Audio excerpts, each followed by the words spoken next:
Guys question है हमारे पास 2100 रुपए की राशि 2 वर्षों में साधारण ब्याज पर 2352 रुपए हो गई।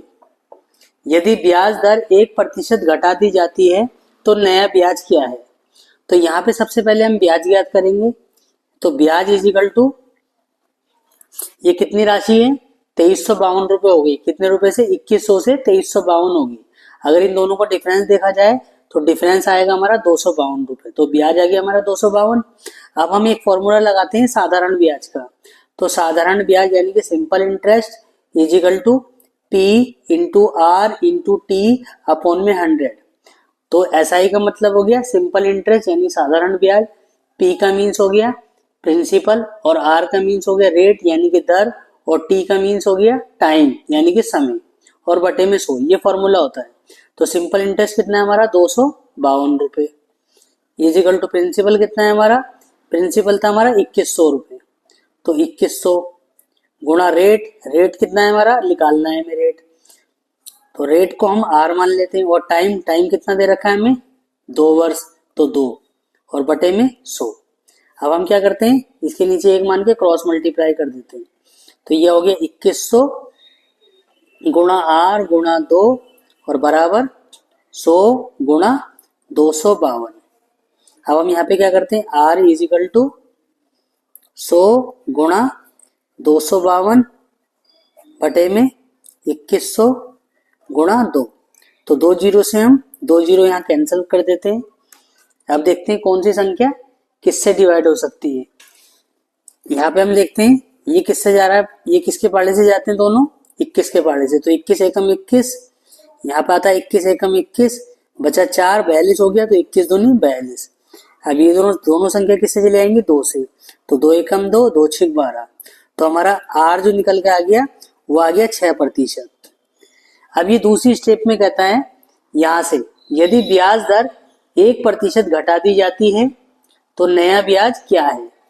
अब हम क्या करते हैं 1% घटाकर नया ब्याज निकालते हैं। तो नए ब्याज के लिए तो हम लिखेंगे नया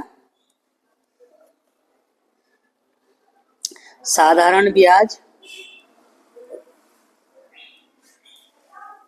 नया साधारण ब्याज निकाल रहे हैं हम।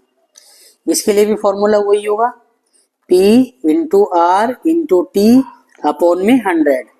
P का मीन्स हो गया प्रिंसिपल, R का मीन्स हो गया रेट, T का मीन्स हो गया टाइम और अपॉन 100 तो रहेगा ही। अब हम क्या करते हैं इज इक्वल टू प्रिंसिपल। तो यहाँ पे प्रिंसिपल तो ये रखेंगे हम 2100 रुपए। तो 2100 हमने प्रिंसिपल रखा इस तरीके से। रेट, अब आती है रेट की बारी। तो यहाँ पे देखिए ध्यान से देखिए रेट क्या लिख रखा है यदि ब्याज दर 1% घटा दी जाए। तो यानी घटा दी जाए जो पहले में हमारी निकल गई है आइए ब्याज दर, पहले में हमारी ब्याज दर निकल गई है 6%। अब 1% घटाएंगे तो हमारी आ जाएगी 5%। तो 5% हमें रेट रखना है। तो ये इस सवाल में यहाँ पर यही समझने वाली बात है कि कहाँ पर कितना घटाना है। तो पहले हमने 6% निकाला, निकल गया हमारा 6%, फिर 6% में से हमने 1% घटा दिया यानी कि 5%।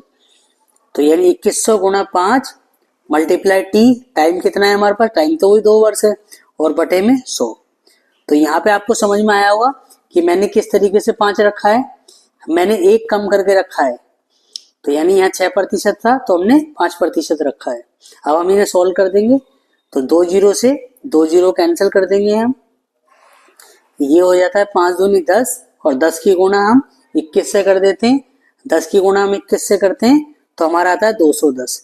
तो नया ब्याज जो निकल कर आया हमारा, तो नया ब्याज जो निकल कर आया वो हमारा आया 210 रुपए। और पहले ब्याज कितना निकल गया था हमारा 252 रुपए। तो पहला 252 था और अब जो नया निकल गया है 210 रुपए।